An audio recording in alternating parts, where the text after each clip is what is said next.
You're looking at a side of Onondaga Lake that may be new, to you at least. This is part of a new documentary being produced on our lake. And meet Mark Eischen, who is the writer-director for this project. Welcome. Thank you. Thanks. You have a title for this. Yeah, the title we're working with is Beneath the Surface, the storied history of Onondaga Lake. So you're looking basically at the history. We are. We initially, as we started putting together this film, we were going to concentrate more on the pollution and the cleanup aspects. And then we realized there's really no shortage of information on that out there already. So as we started delving deeper, we uncovered some really remarkable stories about the history as you go back further and further. Do you have enough to show what you're talking about?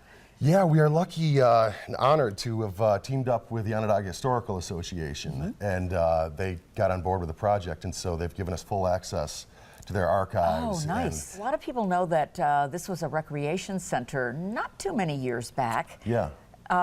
Including an amusement park and a lot more on the lake shore. Yeah, really competing resorts. Civil War era, this was a big part of our national defense from the Union side, at least. Yeah, it really was. I always knew that Syracuse and the lake were a big salt producer, but at that time, Syracuse was producing up to 90% of all the salt in the country.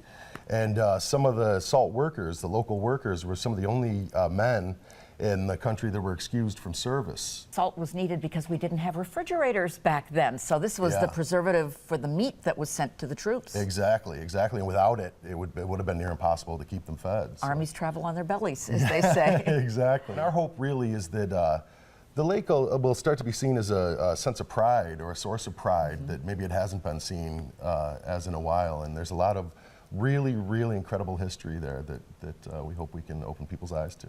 Mark Eischen, thank you so much for sharing a little bit.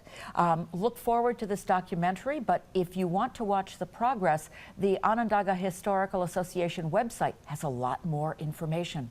Hope you've learned something this morning.